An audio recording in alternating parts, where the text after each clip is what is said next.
All right, we're live. This is live, Steve. It's live on all of the places. Nice. On all of the places. Very So exciting. I welcome you to the Magic Internet Money podcast. This, you know me. I'm a Bitcoin maximalist. I don't usually have people on my podcast talking about like anything that isn't really to do with Bitcoin.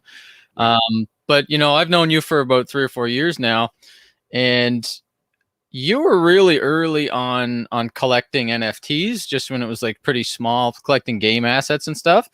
And I'm not like super bullish on tokens in general. Like I don't think tokens are going to be long-term valuable, but NFTs, on the other hand, I've been collecting like rare Pepes since Counterparty days.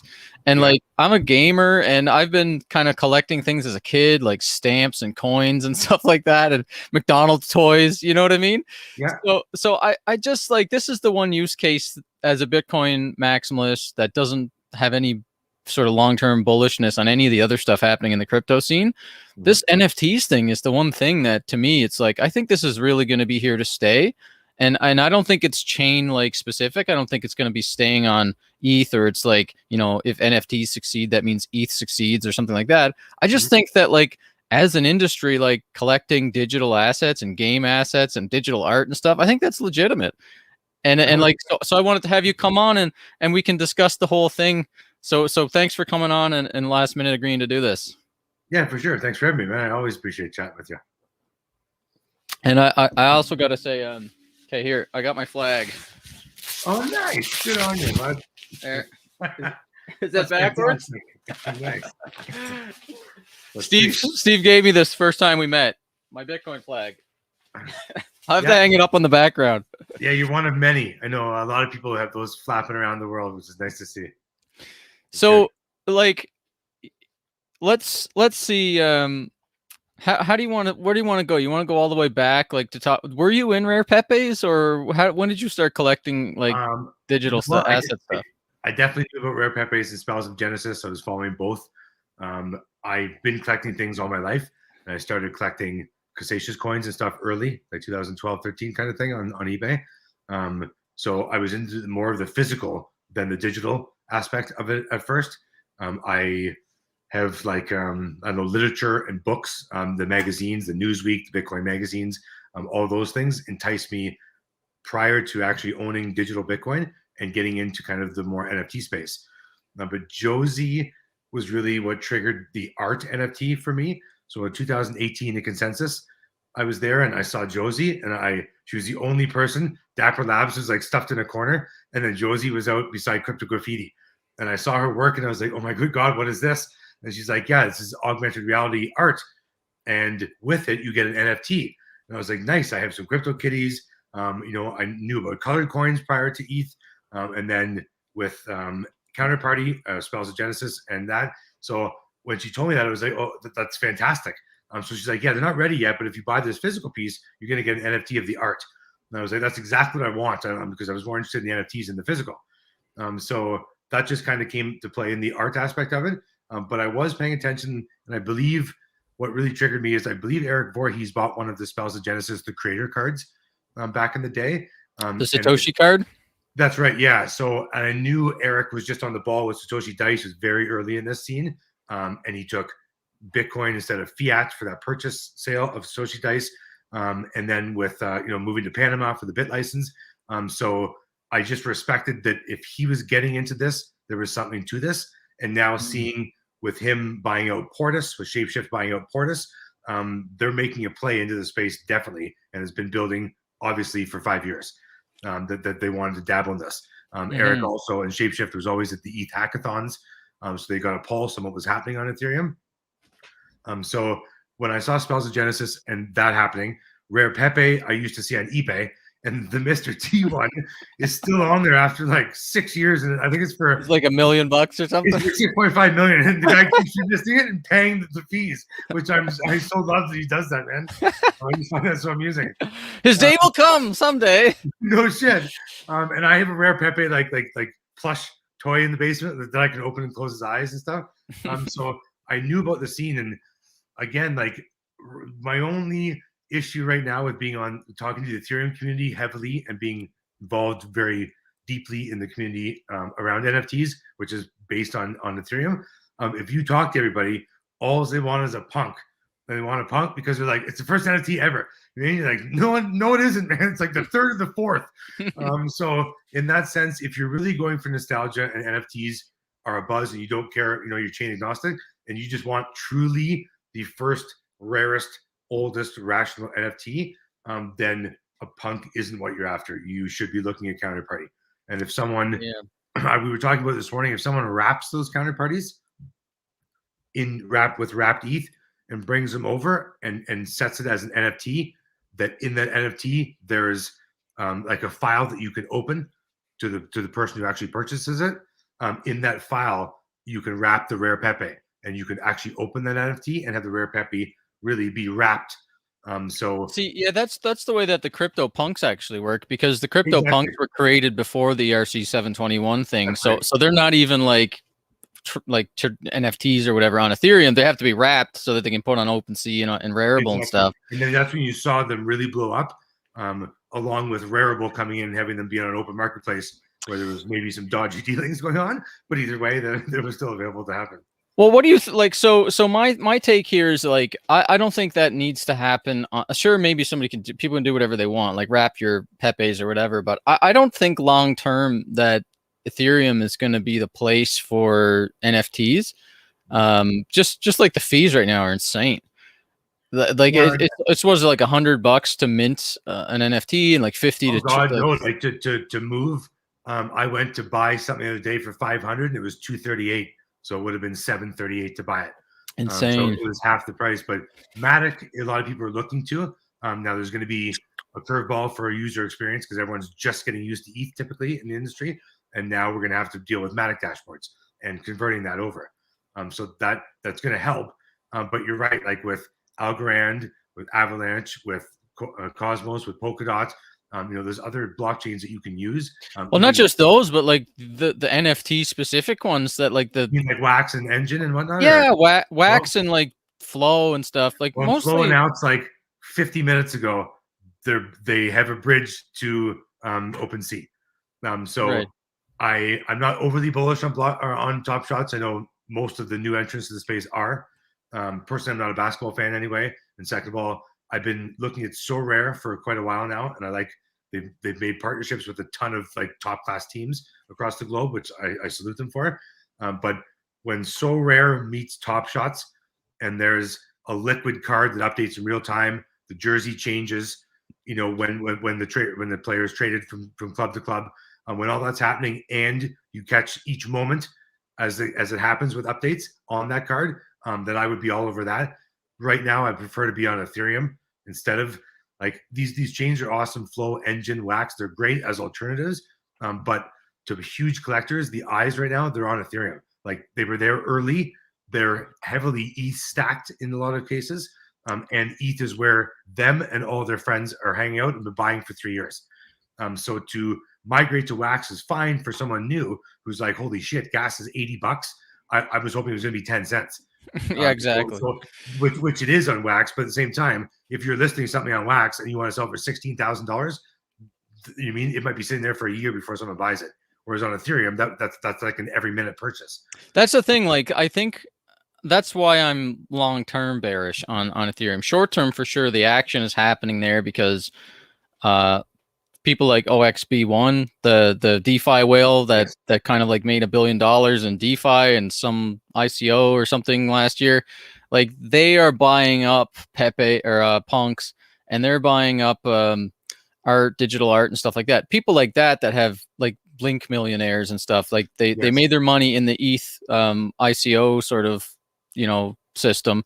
So they're spending their ETH and it's like driving prices up, but it feels like even the people that are like, the equivalent of like an ETH maximalist in that space, they've even been moving over like to BSC and Wax. Like there was recently the Street Fighter card packs that went. Right, yeah, they dropped on Wax and Dead Mouse. Yeah, Dead Mouse. Yeah, and like I'm seeing lots of chatter. Like people are buying up those packs. And yesterday, those Binance punks sold out in like an hour. There's like 10,000 Binance punks for one BNB each. That's $2.5 million.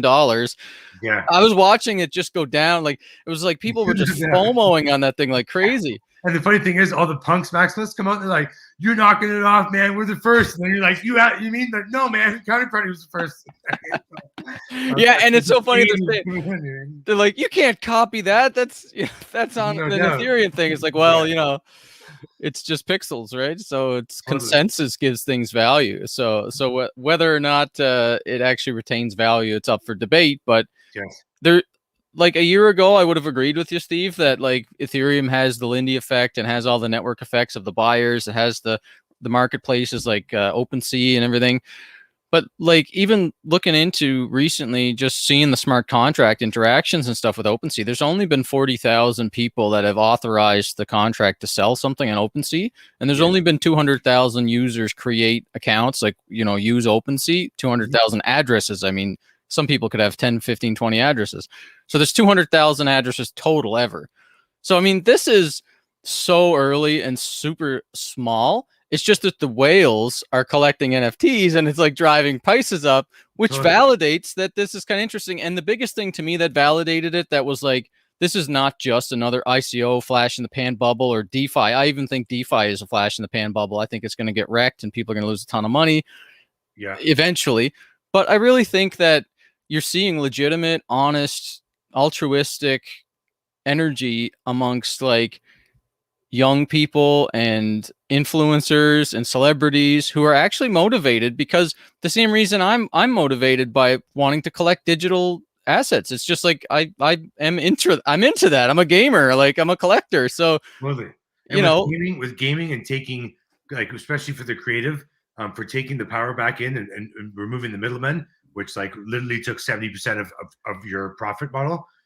So to remove those from the mix and engage directly with peer-to-peer with your buyer, if you're an artist, that's very, very important. That's never been done before. And typically on secondary sales, that's also a huge part of this art market. Like, my Josie prints, if those are sold 15 times over, Josie could be sitting at 65, getting all of a sudden like 35 ETH coming in for something, for a secondary sale. So it changes the business models and the dynamics of that. So I agree. Collectibles, just by natural progression, like I was buying kind of the crypto community cards when Jumbucks had them in 2014, and there was some cool things back in the day that were happening pre NFTs that were a prelude to what was going to happen. Like the Dodgers NFT cards for the bobbleheads they gave out in 2018. That was the first thing that they gave you a Visa, and everyone's like, "What's this?" And they threw them out. The smart people took them home, and now they're on eBay for like $1.60. US, so that's like 200 Canadian for this little wee card, and on it though is like a digital Ethereum bobblehead. And it's like, so it was always coming to this I don't know, this medium that we were moving to. And even right now, like all of my Josie prints that I bought, I've told most artists I don't want any physical prints. I have no room for them. I'd like to move out of Canada to the Caribbean eventually. And how the fuck am I going to take like 85 huge pieces of artwork with me? I can put them all on my phone with no problems. You know what I mean? To get there and they're all stay in mint condition. So someone like me, and the other day I got my Beeples. They're downstairs in my office. I wrapped them in saran wrap, and I'm never opening them. How many did you buy? I bought the Into the Ether and the Bull Run. And I also right had on. Video, his first video NFT he did with the bull with the election. But those, like, I don't want to open the physical thing. I have my NFTs that I can look at, and they're in my gallery in Decentraland and soon to be in Somium Space. And if I want to see them, that's where I'll view them. So I'm like kind of beyond the physical part, and I'm completely sold on NFTs. Now I do use Wax. I took part in Garbage Pail Kids. I took part in the Rare Pepe drop there, Blockchain Heroes, as well as Street Fighter. Haven't opened really any packs of any of them. So I'm just like, I just sit on them. I don't really care to engage with that card play and the dynamics of the game. But Wax is a good alternative. But when you need RAM, it's also a pain in the ass, just like gas is. If I want to put that on OpenSea, I can't. With fiat on ramps, KYC is involved, and these are all things why I got into crypto. So I don't need to KYC. So I don't need to ask permission. I don't need you to charge me fees and tell me I can't take out $10,000 at a time unless you report me. So all the reasons why I got into this space are what's coming back in to make the on ramps easier for everyone. And to personally, I would rather have it be more difficult, more expensive, and use the secured chain of choice. And if that was Bitcoin over Ethereum, then I would agree with that, and I would rather anchor it into there.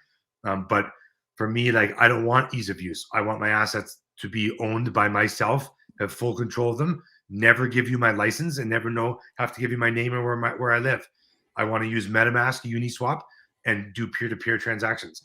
And so everyone's hyped on Wax and Flow, and all these new chains. With that ease of use for onboarding comes degradation of security, transparency, efficiency, and you holding your own asset. Like right now, if you went online and said something derogatory towards Flow, they might block your account, and then you can't get your assets anymore. That's not okay to me. I mean, I should be able to say anything to anyone, and no one can stop me and block me from doing that. To me, it's the same as Ripple or someone else. It's not a true blockchain in my eyes. It's a distributed ledger. And it's But like I think like we're seeing, it's undeniable that two things, because Bitcoiners, and this, like, I was triggered by this for so long that, like, that people are using this for something that's not just a Ponzi scam. Ethereum, I'm talking about, because most of the stuff that we've seen on Ethereum since day one has been just like pump and dump Ponzi scams. Well, DeFi is fast in, fast out. Like, I don't think what's going on here. It's just about money. It's pretty much, and like that's how the NFTs started to evolve too. So like when Rarible added liquidity mining, the Rari token, yes, and like, all these people started doing NFT tokens and stuff like that. I'm like, this is just the same pump and dump nonsense that's been going on Ethereum since the ICO bubble. So I'm very critical of that, because I don't want to see retail get wrecked. But then there actually started to be some development of like legitimate, like interesting blockchain games where you own, like Zedrun is one that my cousin plays. Zedrun's fantastic. It's like, you get these digital horses, and you breed them. On my phone right now, I could drop them augmented reality in my kitchen living room right now. It's fantastic. I love that. Like that. So things like that. Like my cousin's like, a fisherman, and he's in the winter, so he can't fish right now. So he's just like breeding horses for fun, resources, no doubt. So like things like that, you see that, and it's not like a huge community. It's still a pretty small, like 5,000 people or something playing that game. Axie Infinity is another one on ETH. That's, Axie Infinity is huge, yeah. People are making money. There wasn't there. So anyways, the point is, like, this feels like back in the day when I used to play World of Warcraft and stuff like that. I was farming cotton and like selling it for gold, and then I'd sell it on PayPal or eBay or whatever. MMO games, like, everybody that's kind of grew up with MMOs understands that urge to like harvest and collect and like mine resources in the game, so that you can then earn some real money eventually for all this work you're doing. And so I remember, all those feelings, and then seeing it trying to get built out on ETH was pretty triggering for me, because I was investing in this stuff on Bitcoin. There was a few Bitcoin games that were using Counterparty to do their blockchain game assets, and I invested in a bunch of it, and I was playing some of it. But then everybody was like, oh, well, the fees are going to kill this on Bitcoin. There's no sense of doing it on Counterparty. And all the VCs and stuff sort of like pulled their money out and started building it all on Ethereum. And look what happened. Like the Bitcoin maxis were all right. Like, this isn't supposed to be built on the base layer. This is like side chains, second layers. That's where I posted Twitter today. I remember literally sending shit. It was 4 cents.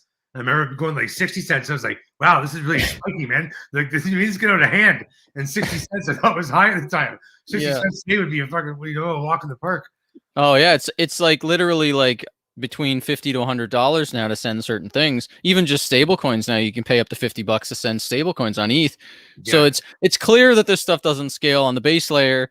Bitcoiners were right. Like, this should have been done on second layers and side chains and stuff. But a lot of the mind share went to Ethereum, because that's, I guess it was like VCs just didn't understand that, and developers too didn't understand that this wasn't going to scale out on the base layer, and all the maxis were just being maxis. So, let's just build it on ETH.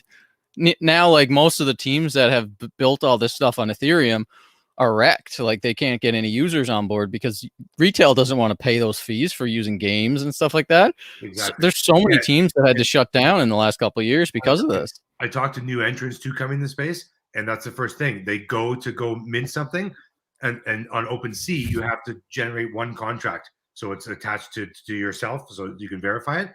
So they go in there and they're like, well, shit, it's going to charge me $140. I mean, like, we're going to go for free. Just to sign up, right? At the same time, yeah, well, that's the thing.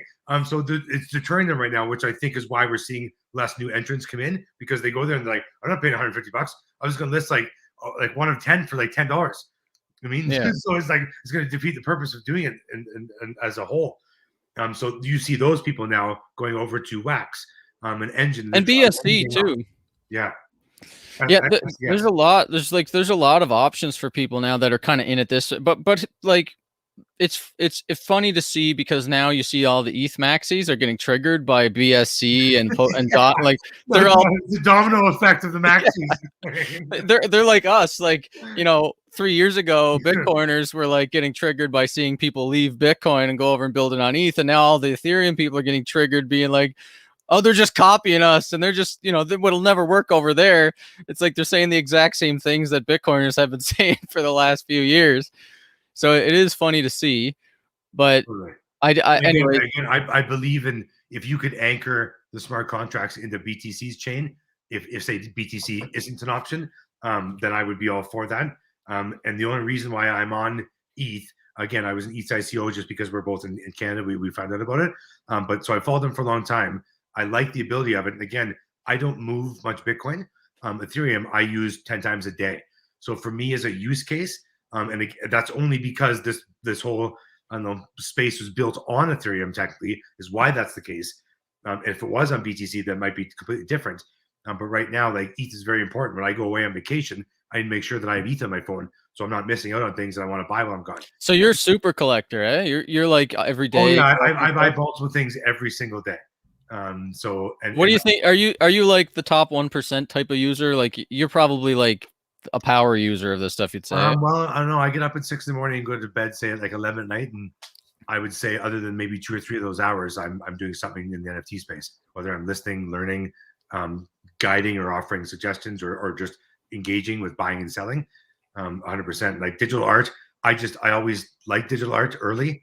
I was on this platform called Additional, and Additional was like out before anything else, like Super Rare. And I used to just go around and post art on it, and it's like that. And then it came to a point where Coldy, Josie, and Trevor Jones, because I used to just buy their art, and I'd be like, here's a picture of their art, because I have it in my house on the wall, and I posted on there, and it was free. And one day they emailed me like, dude, man, are you posting stuff on Additional? I was like, yeah, I posted all your art and showing the world. And they're like, dude, someone took that and put it on OpenSea and they're selling it now. And I was like, oh shit. So I had to email OpenSea and be like, dude, you're gonna need to take all the stuff down. And then they ended up like breaking the feed with them, so nothing could be listed from Additional ever on OpenSea again. But at first it created, but I was just doing that in general. I liked crypto art. CryptoArt.com, Troy, used to be at all the Bitcoin conferences, and I used to buy all his artwork. And then when I found out that you can get NFTs to match them, and Josie used to sell a physical print for $250, and you got a free NFT with it. Now those NFTs are worth 20 ETH, and the print is worth about $1,000. So what was free 2 years ago is now at literally like a $40,000 price point. Yeah, and so that's like, that's the part of this whole NFT thing that I think is like kind of frothy and gonna get a lot of retail people wrecked, and like they're gonna lose a lot of money when they come into this, because like the celebrities, even though I do see this as like a long-term culturally impactful staying power thing, like digital art, game assets, NFTs, you know, this is going to be here to stay because it's interesting and because it has a use case. There's a product market fit. People love collecting stuff. People want to own their own stuff. And especially younger generation, like my daughter is just, she doesn't care about stuff. She wants like game currency. Like that's what she wants all the time. If you held up a physical thing, they'd be like, you mean, do you have anything digital that's like 1/10 of that? I'll take that. Yeah. My kids have zero desire for physical things. And the natural progression for them is to come into, and the reason why I'm kind of bullish on NFTs so much is the metaverse. The metaverse, and like right now what's happening, like, and they're also built all on Ethereum typically. So you've got Sandbox, Somium Space, Decentraland. Well, to be fair, like none of it's actually using Ethereum. It's just like the 100%. namespace, They're just riding on that standard essentially. like So the in-app building might assets, be easier down the road. and that could easily shift. Like they could just copy and paste on BSC or some other chain, and like, If and then it's construct works, it wouldn't even matter anyway, technically. I mean, yeah, it's not like Ethereum is integral to this stuff working. It's just like that's where they're choosing to put the namespace, like registrations or whatever. They're doing it on the Ethereum blockchain for now, but that can always be moved somewhere else. Like we saw with CryptoKitties, they realized the first big successful DApp, NFT DApp was like they broke Ethereum because they got 20 or 30,000 people playing it and it broke Ethereum. So they're like, all right, this doesn't work. And so now they built their own blockchain just specifically for their CryptoKitties and Top Shots and all that stuff.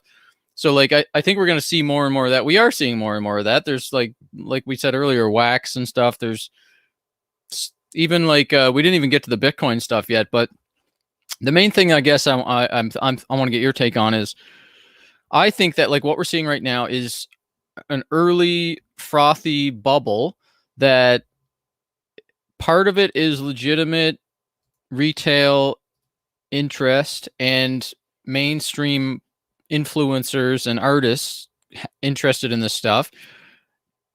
That's showing some real product market fit and some real interest from people outside of crypto. So that's what we got going for NFTs in general and digital art in general, but it's being pumped up by liquidity and mining incentives on Rarible and shitcoin tokens that are being printed and whales that have wealth in ETH because the price is going up, and DeFi tokens, ICOs, and all this stuff pumping money into the NFTs, driving up the prices of punks and driving up hash masks and all these different like collectibles on ETH. Like it's being driven up really fast. And then you have celebrities like Logan Paul and Beeple and people like that coming on saying, well, I'm going to do a release for my fans. And they sell out instantly because the ETH whales and the NFT collectors buy it all up, right? So some retail are getting involved, but I really think that like what we're seeing is not actually the true value long-term of what NFTs are. I think that we're going to see billions of NFTs over the next few years and prices go way down on like per NFT item. I would agree. Some of it will probably retain the $1 million price tag, but and not to be ignorant or I don't know inconsiderate to whoever has gone and invested money into these projects, but yeah, like Top Shots, hash mask, punks, I think they're hugely inflated. There's no way that's sustainable, and everyone was buying those as the floors were set with these things because there was big money and whipping around. So someone new to the space comes in and goes, "Oh look, all these people have their a punk on their tags. Everyone's talking that that's a shit. They're worth like $600,000. I want to buy one too." I mean, it's like I don't know. It's a Rolex that they can like flash around. At the same time, it doesn't give that thing any value. There's no use case to a punk other than putting it as an ugly pixelated thing on your Twitter tag.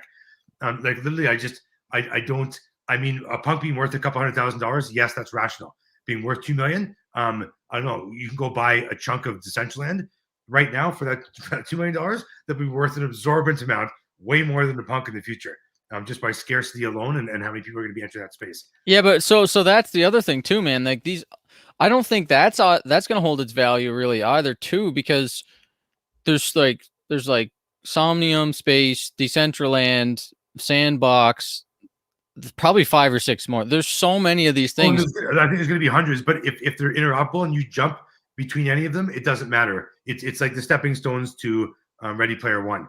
In that case, there's not Sony, Xbox, Nintendo all competing with hardware.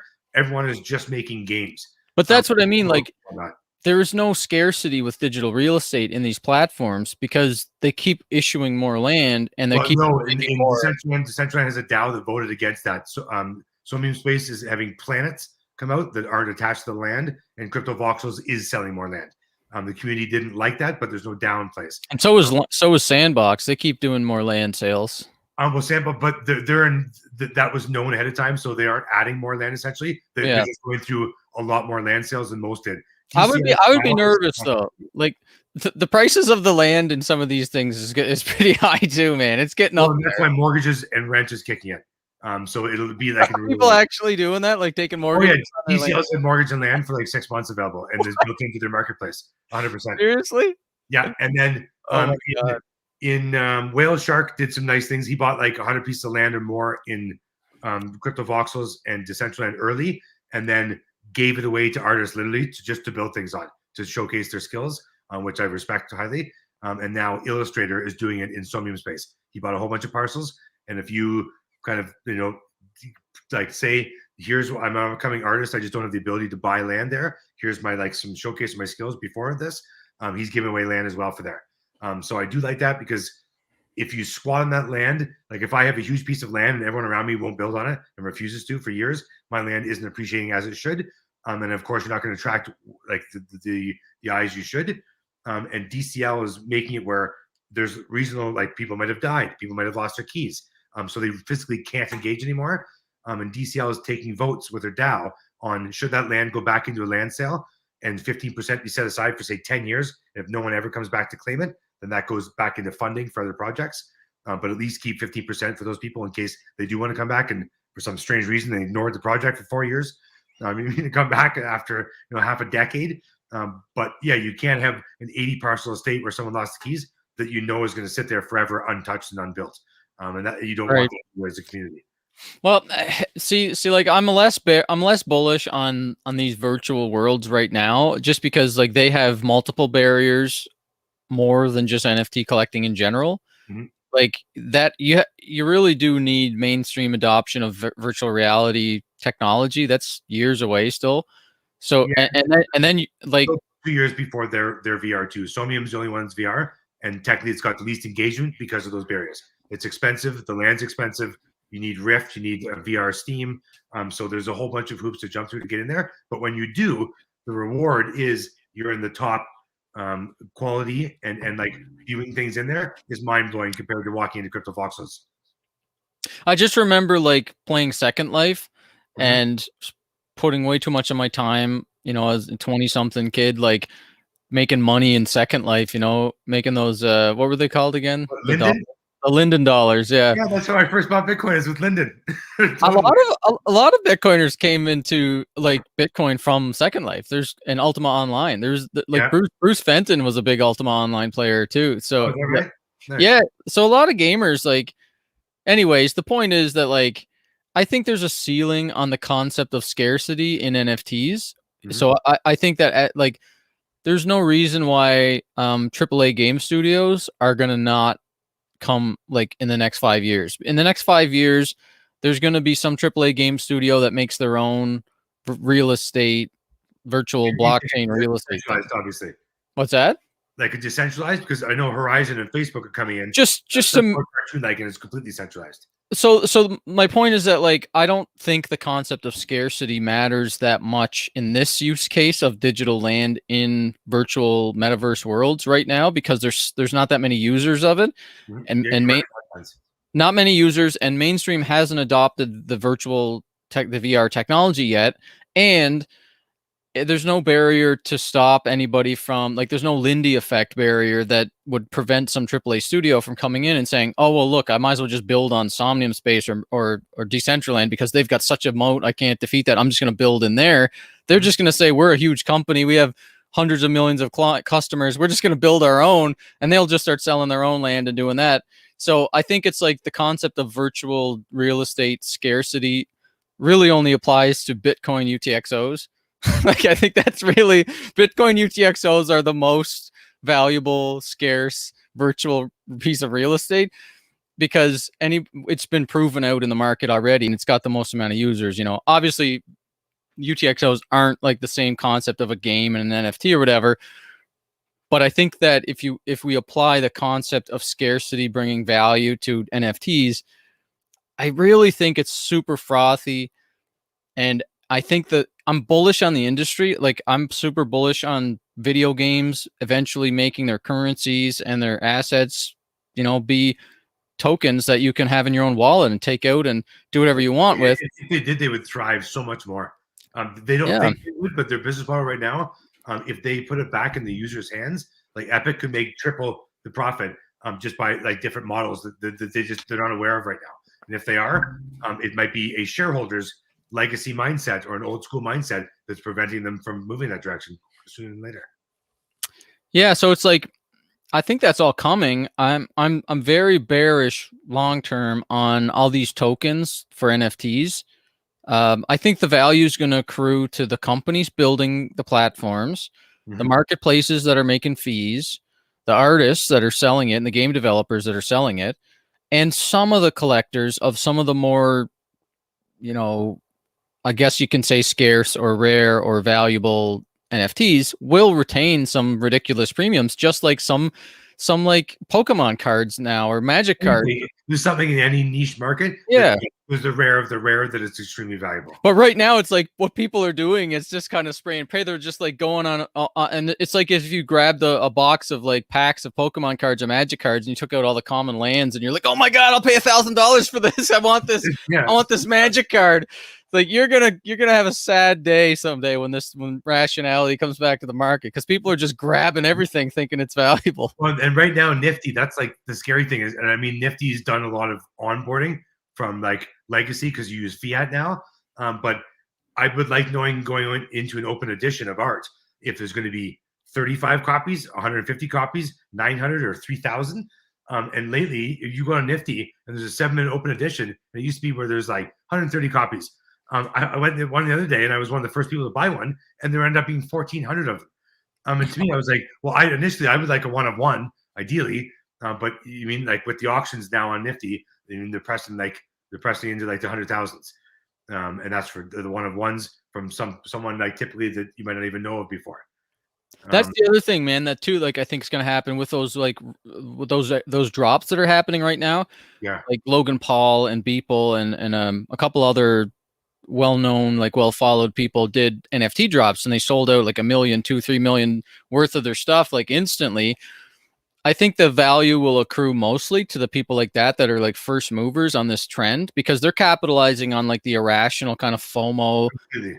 Like right now, like in say 2 years, it's going to be common for artists to drop an NFT set, but it's going to be like the artwork you bought from Josie, right? It makes sense that would appreciate like 2 or 3x over a couple of years. And there's 393,000 mints. Do you mean like that means like all of Ontario or like half Ontario has a freaking mint? I mean, like you don't want that. Like, and that's why personally, like I buy a lot on Super Rare as a one of one. Right. I prefer that, and that's usually when you engage and build a relationship most with the artist themselves. With the artist, yeah. So then it becomes more like, you know, like legitimate art collecting and curating and stuff. Well, they'll email me and be like, dude, I'm dropping a piece in a couple weeks. Here's like me creating it. They'll send me like a USB stick with a higher resolution one and maybe a poster of it. And then I don't know, like they give you like a heads up, like, dude, I'm gonna be dropping this Friday at 4, just so you know to be on like looking out for it. And I really like that. Like that takes it to another level of collecting. And usually that's when they get deeper and you want a couple pieces of that artist in your collection instead of just that one's cool. You never see him again. And Rarible was good too for the industry, but at the same time, like when gas was cheap, like when someone would come out there and they're a new artist, they'd rent like 28 pieces at day one.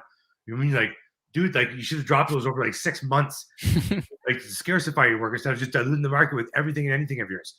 So there should be best practices almost in the industry that right now are kind of overlooked in a lot of cases.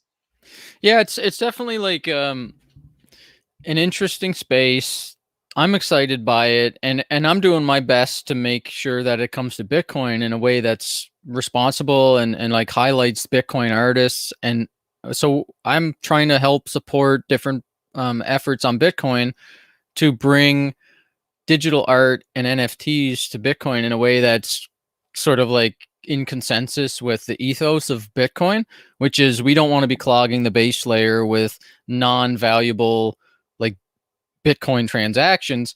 So we have to efficiently use the block space so that we can be good stewards of the Bitcoin block space for the next billion people that are going to be coming on and trying to run a full node. So we're trying, like, there's things that we're doing on Bitcoin that are side chains or Ruben Thompson has this thing, space chains, that I've been looking into, which is pretty interesting. And there's drive chains, which is a few years away probably, but the biggest one that I think is going to happen, the two biggest things on Bitcoin that are happening right now are the Lightning Network RGB protocol, Mhm. which is pretty close to a beta, or actually I think they have the tokens working already. So then it's just a matter of getting it sort of like finalized and then getting wallets to integrate with it. Mhm. And then you'll have the ability to drop digital art on the Lightning Network and NFTs on the Lightning Network, and have hopefully wallets integrate and be able to browse your NFT collection and your digital art collection on your Lightning Network wallet. So I'm pretty excited by that. Then Liquid is another one, the Blockstream sidechain that's mostly for like security tokens. And Is uh, that Samson's project? Samson Mao is the chief strategy officer Okay. at Blockstream. Yeah. Also involved in NFTs too, so he sees the value in them as Yeah. well. Good buzz. Yeah. Yeah. Yeah. So he's also with Pixelmatic, and they've got this game coming out, Infinite Fleet. Yeah. And, I and always saw him design the games at the Litecoin conferences with Charlie uh, Lee. oh, Him yeah. Tony would always have like the video games with like the Bitcoin stuff going on. Yeah. Well, I'm pretty excited by that game that they've got coming out, Infinite Fleet. That's going to be ready soon, and they're doing this thing called Liquid Assets. So it's like a Bitcoin side chain that doesn't have a shitcoin. It's like you use BTC, right? It's just like liquid Bitcoin. So it's pegged Bitcoin. You peg into the Liquid network, and then you have faster transactions, cheaper. You sacrifice a bit of security because it's not as trustless and it's not as permissionless as base layer Bitcoin. But for these use cases, like it's fine for most people. I don't think the next billion people that are going to come into this space, and I don't think they're going to really care that much about self sovereignty for their game assets and stuff like that, because they already use Facebook and my is showing very little of them care. yeah. To be honest with you, so yeah. Hey, what about Yeah. RSK? Is RSK smart contracts on? Yeah. So the other thing is RSK and Blockstack. Those are also Yeah. two sort of side chain projects that are trying to build NFTs and DeFi on Bitcoin, but they both have shitcoins. They have the RIF token and the SDAX Yeah, token, the I stacks. saw a little bit of mutter about this in the group for the other day. Well, a lot of Bitcoiners just they have two ethos missions that are kind of deal breakers for supporting anything. It's is it going to like clog up the block space and hurt decentralization? And if it does, then it's like, get away. We don't want you on the blockchain. Like, just like Satoshi said in the forums 10 years ago or whatever, he said that Satoshi himself wasn't against raising the block size limit, and neither was a lot of Bitcoin core developers. Like me personally, I'm okay with raising the block size limit. It's just as a matter of like retaining decentralization above all else. I think it's more important to retain decentralization and censorship resistance, and resist corporate interests and minor interests trying to control Bitcoin, because that will lead to government interests trying to control Bitcoin. And So if Satoshi could speak on that, I'm sure he would agree with both as well. well, he said that he was okay with, he wanted to see the block size increase, but Yeah. he was, in the same sentence, he said that he was fully aware that users were going to become increasingly tyrannical about keeping the block size at 1 MB. So he recognized like 9 years ago that users were going to become maximalists, and they were going to be like, no way. Yeah. He was a time traveler, man. Yeah. Oh, that's awesome. So anyways, like, yeah, Rootstock, has the token, and Blockstack has the token. So they're building, like, it's permissionless. They can do whatever they want, and maybe they might actually get some users, but it's like they don't have the Bitcoin crowd swarm marketing engine behind them, because they've got a shitcoin. So it's like people don't care about that. They want to see it on Lightning Network with RGB, or some of them want to see it on Liquid because there's no token on Liquid. And there's Satoshi's Games is a company that's building liquid assets into their like Fortnite sort of like lightning powered game as well, with digital assets. So it's coming. There's like a community of people that are building this stuff out on Bitcoin. For sure, Ethereum has the Lindy effect advantage, and it's where the market is right now. But I'm seeing it sort of move, man. I'm seeing a lot of people get sick and tired of these fees, and the Matic, like, second layer scaling solutions for Ethereum kind of compete with each other. There's like Matic, XDAI, Engine. Like there's like 5 or 6 different competing second layers on Ethereum, and that kind of like ruins the network effect and the momentum, because now you got to buy this other shitcoin to use your NFTs on the second layer. So you not only do you have to pay the ETH Yeah, fees, you have to people also buy this other coin. don't understand they need to pay the gas to transfer their ETH to Matic. Yeah. So which is going to be substantial in some cases if you're doing small amounts. So you're right. And again, Engine did things cool, but I have an Engine wallet. It's very hard to like. It is very like siloed off from everything else. So I give credit like to the people testing and trying. And like right now, if I want to mint something, could I mint something on Bitcoin? And is there one marketplace that I could actually Not yet. with and sell it? And like because I know Stella and Crypto Graffiti and yourself seem to be kind of leading the charge on this. Yeah, I want to see it happen, man. I'm willing to invest in it, and I'm trying to do what I can to push it forward. But is there any technology that's I don't know that was really just kind of closed off or wasn't meant for this that but can be repurposed for this that can be fast tracked and have something up and running in say 6 months that can attract some of the ETH crowd? Well, the counterparty people would tell you that like it already works on Bitcoin right now. We've got counterparty. There's Freeport. Have you heard of Freeport? Is Counterparty's core team still together, or is that kind of what led to that like bad timing and the team dissolving at all? Well, so it was more so that really the collectors like us, you know, people who were using Counterparty to play around with NFTs on Bitcoin, when the fees started to go up and the fork war happened where we were kind of like aware that the fees were going to keep going up, and the consensus was that let's move to Lightning Network and sort of scale off chain instead of trying to do it all on chain. That's when I think the market naturally kind of just like atrophied, because people like us were just like, well, what's the point of collecting rare pepes on the Bitcoin blockchain anymore, or doing tokens or doing like this experimental stuff on the Bitcoin blockchain if it's going to be like $10 to swap a game asset? Like no one's going to want to pay $10 to swap a game asset. Visa MasterCard, that's what we're trying to defeat.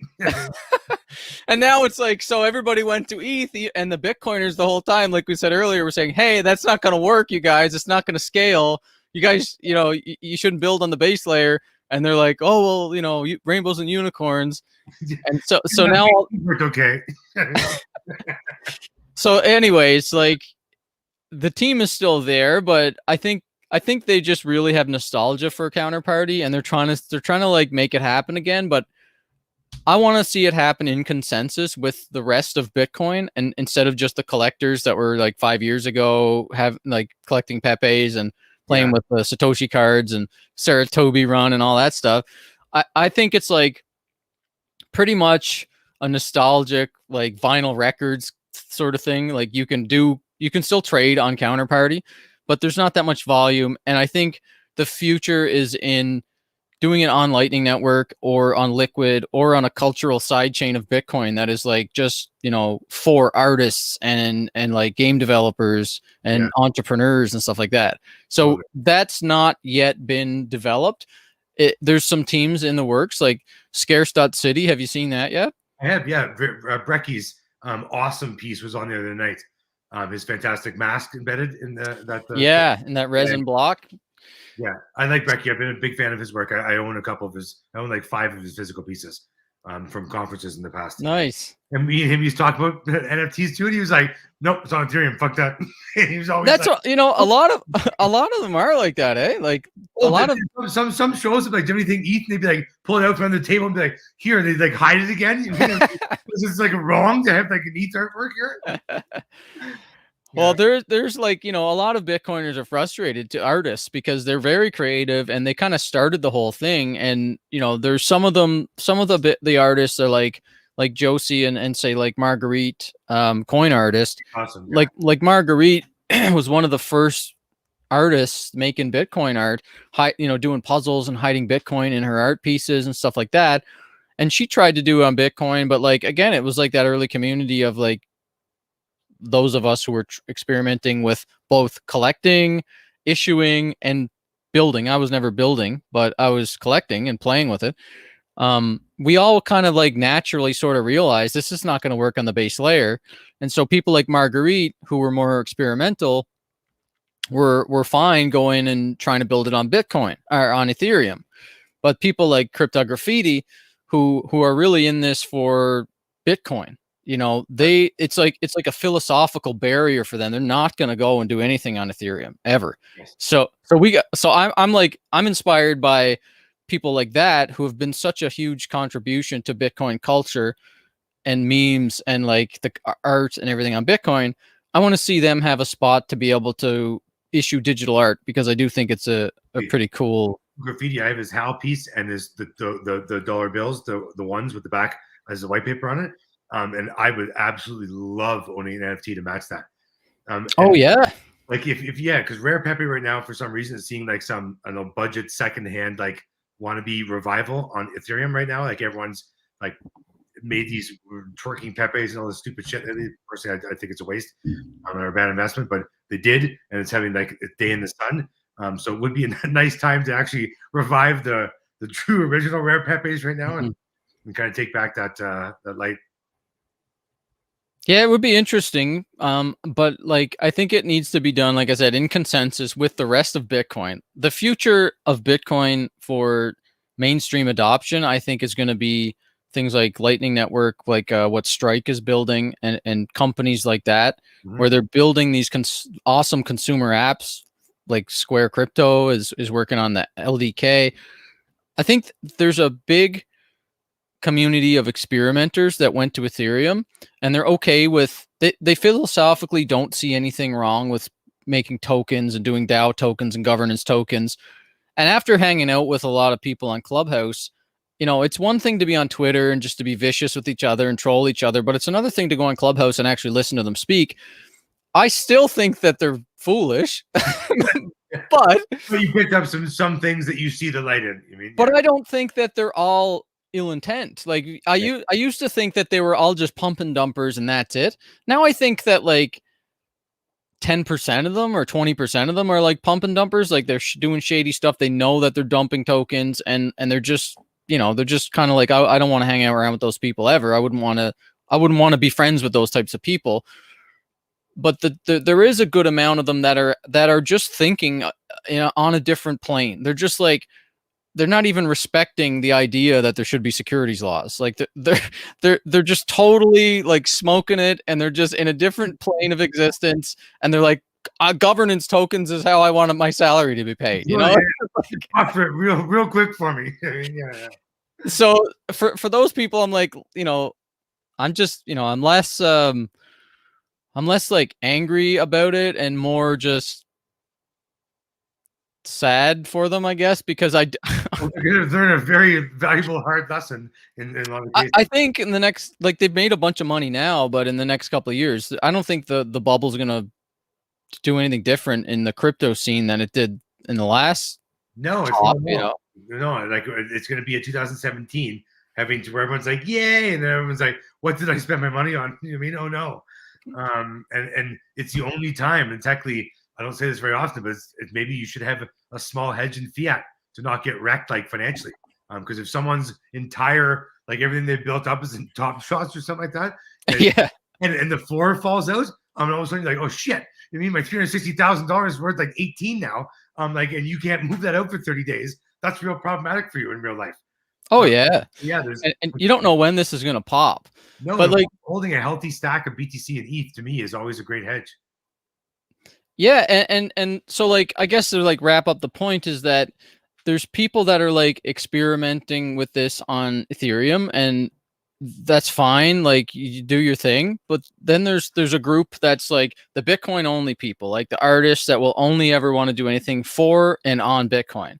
That's who I'm trying to like support and try to help. I want to cut their work too, so I hope something does come to fruition, because right now, if they're not on ETH, their work isn't available. Yeah, they can't capture any value from digital art, right? Yeah, exactly. Like I would love Graffiti's How Finney piece moving with all the broken credit cards as an NFT. Oh, that'd be sick. Beautiful. Yeah, that would be awesome. Yeah. Yeah. But then there's also this other. Josie worked on those signs together, and Josie's pretty heavy ETH, but respects BTC also greatly. And Graffiti's got that. So I like seeing the collaboration of two people that see different areas of importance in the space, but still working together, because at the end of the day, they're trying to prove a point that, self-sovereignty is better than a central bank at the end of the day. It's not like about NFT stuff. It's that You mean like being your own bank is much more important than Chase telling you your account's canceled today because they decided that. Yeah, like what happened to Peter McCormick, that happened to him the other day. I was gonna say, yeah, you did your interview today, didn't you? No, I didn't interview him. No. Oh, because I saw you two were on a show together recently that I saw on something. Um, Maybe I was back, but I was like, that's hilarious. You two together. He was on my podcast. Couple right there. It's awesome. He was on a while ago. Yeah. But so we're talking about like the future and where this is going. So there's a third category. We talked about the Bitcoin only artists. We talked about the ETH artists, and some of the Bitcoin only artists, like coin artists. Like she sort of merged. She straddles both Bitcoin and Ethereum. She's more pro Ethereum right now because she's building her company on Ethereum, but she's built stuff on Lightning Network before, and their company's open to working on Bitcoin related stuff. So then there's this third category of the next like mainstream billion users that are going to come into this and be able to and be touching digital assets. And I don't think they have any interest in having any kind of like allegiance to any blockchain.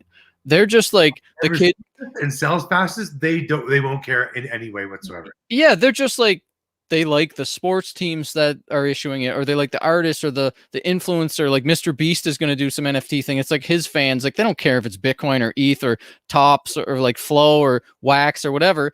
But the like the next billion or so people that are coming into this, I feel like because we had the early experimenters, they're the ones that kind of like take the arrows in the back. Like the people that scout out and go out first, like they're going to take the arrows to the back. So you have the Bitcoin people who are like not wanting to print tokens. They're trying to do it very like philosophically aligned to the principles of like money, and Bitcoin is like king, and we're going to accrue all value to Bitcoin, and we're not going to play with shit coins. Like that's, we're not going to mess around with doing securities and stuff like that. That's kind of like the Bitcoin builders. Then the Ethereum builders are just like, we're just going to experiment. We're going to print tokens. Some of them are like pump and dumps for sure. Some of them are legit Ponzi's. Yeah. But like the majority of them, I would say, are just probably, I would say, misinformed or naive about what value is and what can retain value long term. Not that they're trying to do anything nefarious, just that they're contributing to like in like economics, essentially. Yeah. So you got those people, but those people are taking a lot of risk with the regulators, like could potentially come down on them.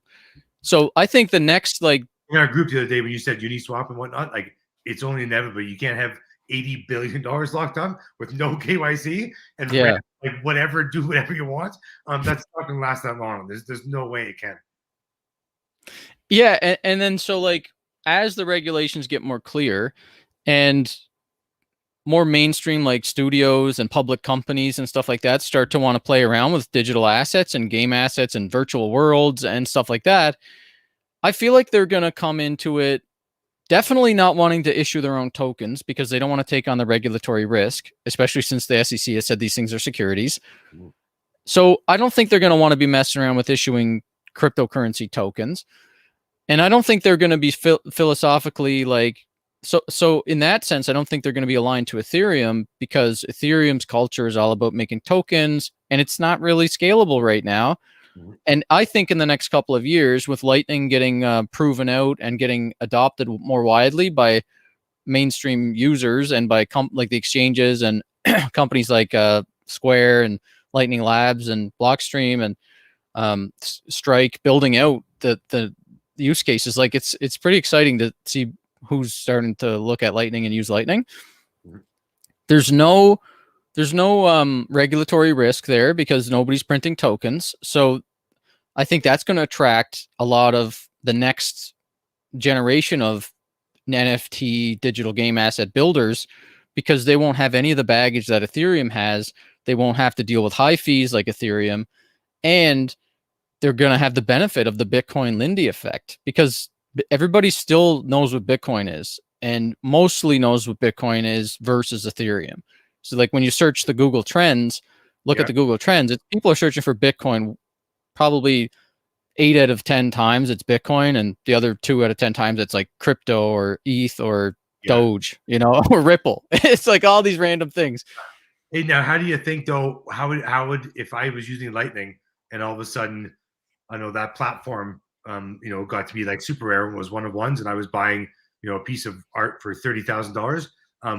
Eventually, what if they started saying you need to KYC this platform built on Lightning? How do you think like Bitcoin, the community would feel about having to KYC yourself to utilize something like this on their platform? Well, that would just, if because it's a protocol, right? Like RGB is just a protocol, Yeah. then you don't have to, you can use it permissionlessly and trustlessly, just like you would use Bitcoin. So it would just be a matter of, Would a super rare block that protocol from being able to be utilized if you didn't have the KYC or if there's no way to enforce that? I don't know, man. I mean, I guess we'd have to see. It's just same as Ethereum, though, right? It's I just, after being SIM ported twice, I have to give my information to Quadriga, Cryptsy, BTC, and like every other nefarious exchange out there. That's what drove me to be SIM hacked. So right now I'm very cautious on who to give my ID to. So unless there's a really big reason why you would need it, there's other tools in place that I would rather use that I don't have to go through those routes anymore. yeah. I don't see why we wouldn't have like the OpenSea equivalent on Bitcoin Lightning Network or on like Liquid. Like people are gonna build marketplaces and browsers that don't require, and you just interact with your wallet. Like there's Jewel Wallet for Lightning Network. It's like a browser, kind of like a MetaMask for Lightning Network. So Yeah, there's definitely going to be like Web3 like wallets and stuff for Bitcoin that allow you to trustlessly and permissionlessly use NFTs on Bitcoin and stable coins and BTC. So of course, if there's like regulated art platforms, right, where they're doing $1 million pieces or something like that, you probably have to abide by AML, KYC laws if you want to use that platform. But if somebody's issuing NFTs or digital art just as a protocol via one of the like the equivalent of like a Rarible or super rare OpenSea or something like that of the Lightning Network, it would work the exact same way. Like you can still just interact with it in a trustless way. yeah. I didn't know if Maximus would be up in arms that you mean like how dare you have the KYC to use something on our network. Well, Um, that's the whole thing about Liquid, man. Like Liquid Network is not Bitcoin. It's a side chain of Bitcoin that efficiently allows people to do security tokens and like stable coins and things that like Bitcoiners don't want to see on the base layer. So Liquid Network, not all the Bitcoiners like Liquid Network. Actually, a lot of Bitcoiners are like, that's not Bitcoin. Like, don't say that's yeah, Bitcoin. it has to anchor with Bitcoin. So that's the like it's a second layer, like not as trusted, I'm assuming. It's a federated node system, so you know it's not completely trustless. You need permission from the node signers to peg out of the Liquid network. So And the use an attack easier on that, obviously. what's that? Is a 51% attack easier on that side chain, obviously? Well, it's unlikely that you'd see a 51% attack because it's a federation of node runners who are like basically all running this thing for a reason. Like they don't want, they're all, it's trusted, right? Like you want to trust the people running the node in a federated node system. You actually want to trust the people running the nodes so that they're not going to 51% attack it. Yeah. So Excuse me. Sorry. yeah, no, I'm just saying that like that's not Bitcoin, but it allows for certain use cases to happen with Bitcoin in a way that's not using shit coins and not, clogging up the Bitcoin block space. So I think it's okay. And there's a whole bunch of people that do think it's okay. But there are some hardcore Bitcoiners that are just still like, Liquid is not Bitcoin. Don't use that. It's a shit coin, even though it's like wrapped, like No pegged doubt. Bitcoin and no, like it's funny. There's up purists out there that like want to make the blocks smaller. Like Luke Dash Jr. wants to see like 500 kilobyte blocks. Like he doesn't want to see 1 megabyte block. So no one might as well use it. Yeah. Just like, like complete purists. So, Yeah. but that's, I think as long as this stuff gets done out on Bitcoin in a way that doesn't add any kind of like inherited crap to the next people trying to run a full node, Mhm. like everything that's going on right now with Ethereum, man, is nuts. If you think about all the stupid, like frothy, like pump and dump rug pulls and all that stuff that's happening on Ethereum right now, if you want to run a full archival node or even a full node on Ethereum, like you gotta like process all that garbage state and all that like all those garbage transactions forever. Like that's the Ethereum blockchain is just like a wasteland of like pump and dump token rug pulls, I like ICOs and like really like frothy like NFT printing stuff that where someone will just make 1,000, copies of someone else's thing and try to sell it to people on OpenSea. Yeah, and you see people buying them on Rarible, dude. Yeah, like people will Yeah, they'll make fake punks, right? And they'll say crypto punks, but they'll spell it with a zero or something like that, and then they'll make 10,000.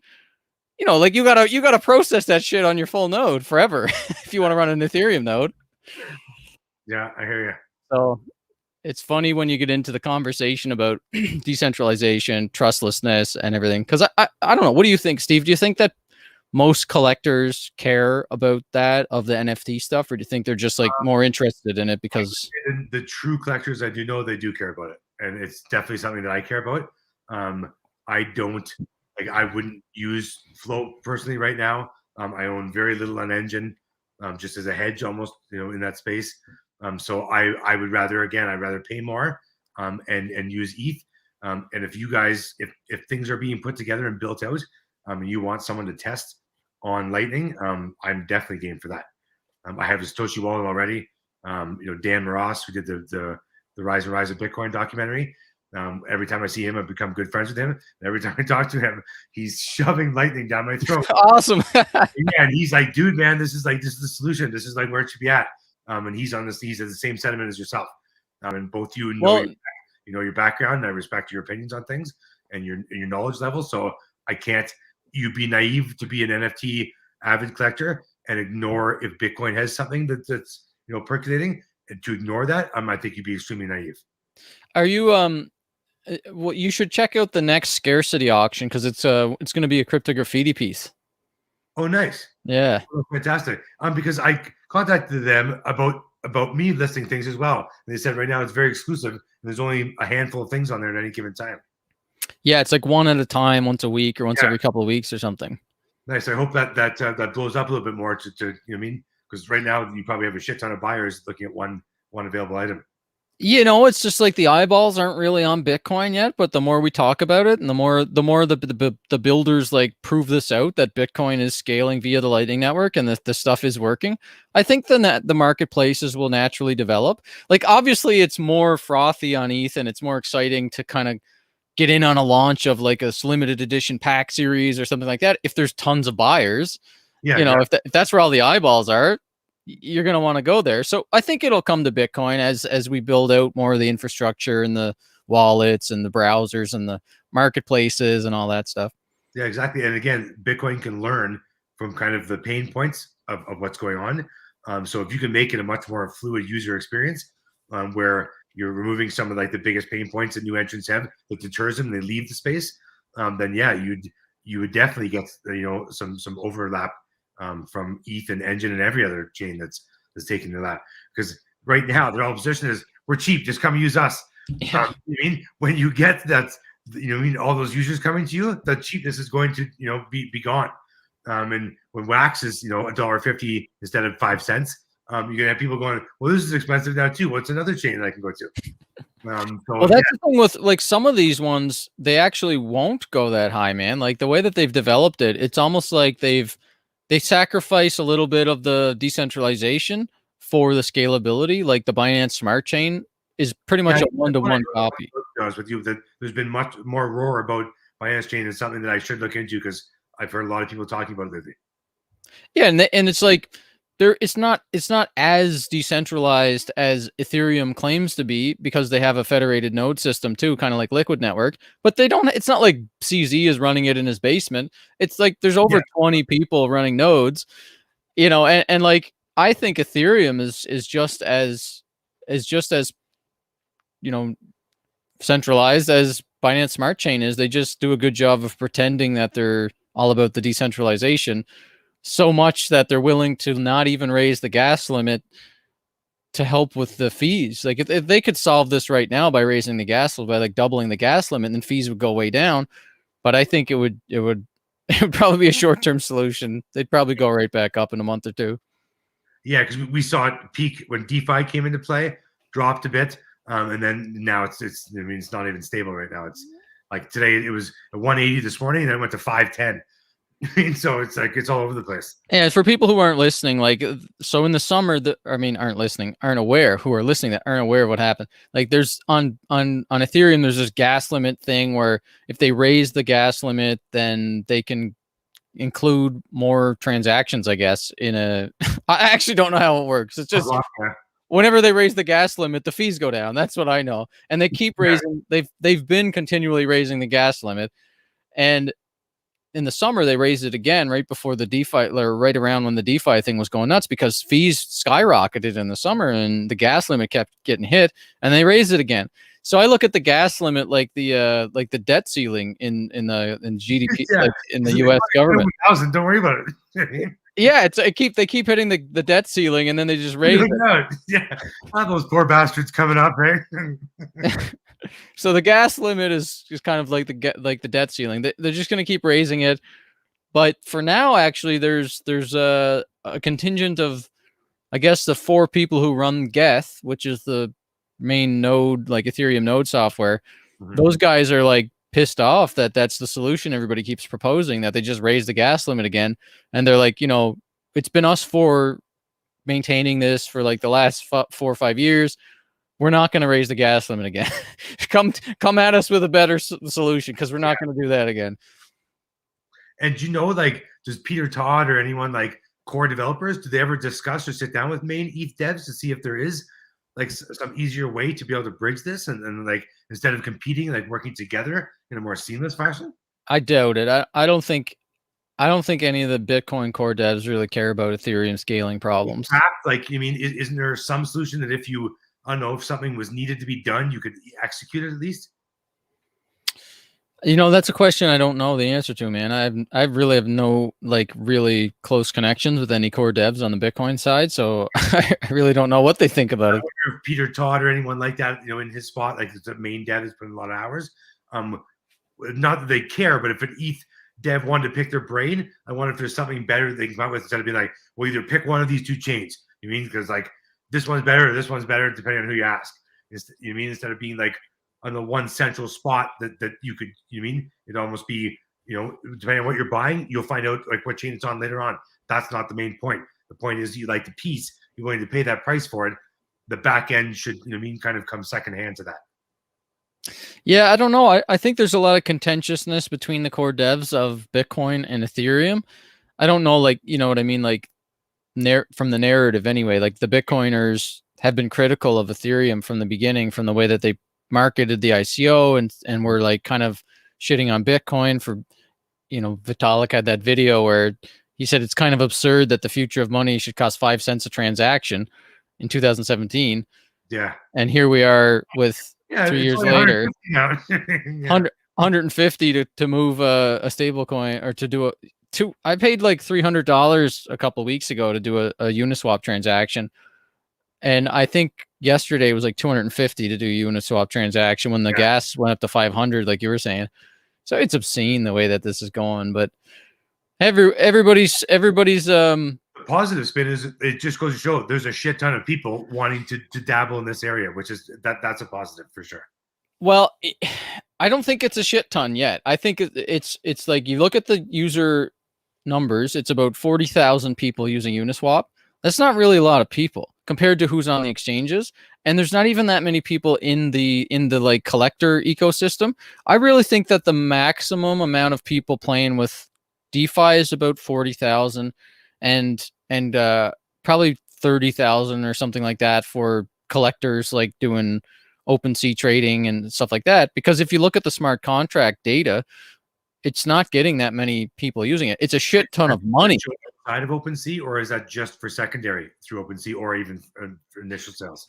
If you look at DApp Radar, it shows you, like, based on on-chain data, how many unique addresses are accessing the smart contracts. Mhm. And if you look at the contract for selling stuff on OpenSea, you can see how many unique wallets have accessed that.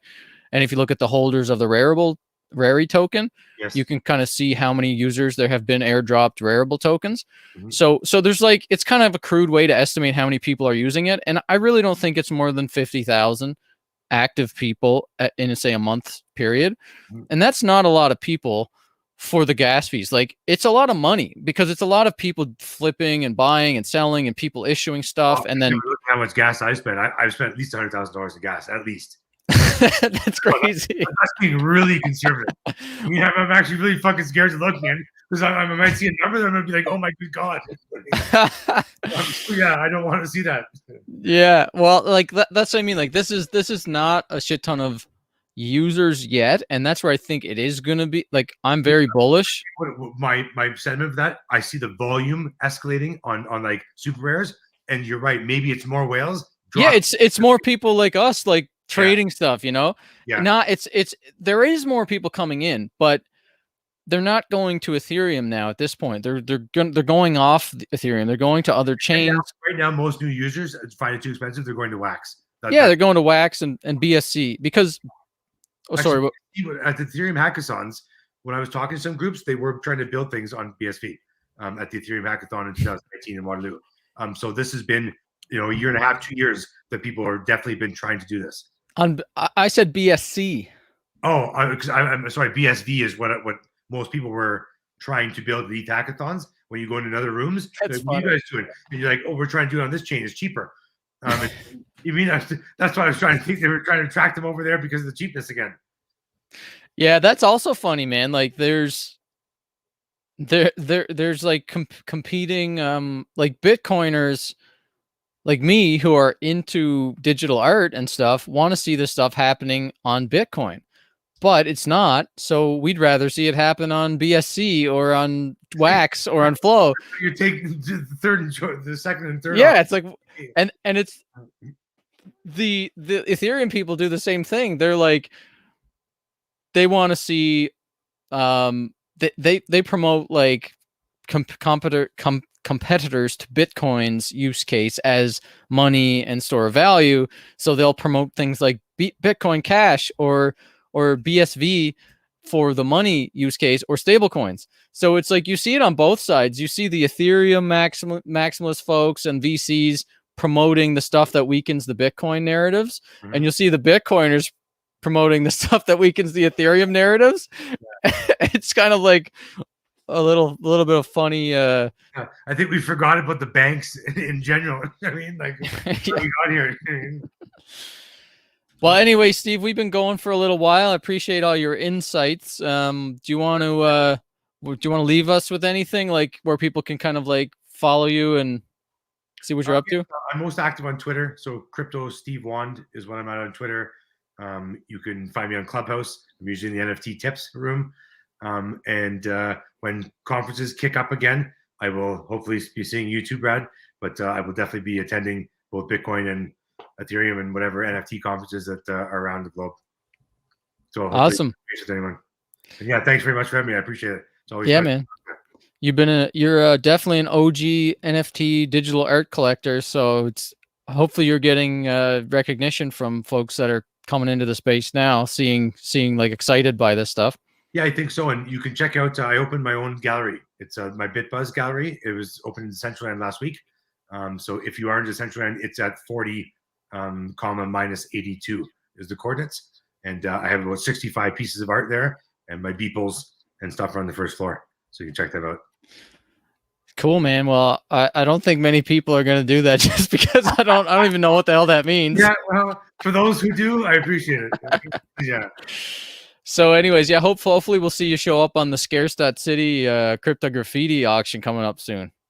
Yes, I know. I would definitely check that out because I did see Brecky's and I wanted to buy that piece off him in Miami last year. But then I realized the shipping. And I was like, no, I'm not doing it. NFT that shit. I'll get it. Yeah. Yeah, you gotta get your Lightning wallet loaded up, because you don't need to actually bid like the price. You just need to pay like a deposit. I think it's like $100 if you're bidding like $5,000, you would pay like $100 Lightning fee to kind of reserve your bid. Okay. So if you load your wallet up with like a few $100, you should be able to place whatever size bid you want. Oh, nice. Yeah, I'll definitely check out for that. Appreciate that. That's up.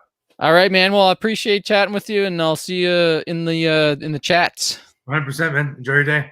Talk to you later. Take care.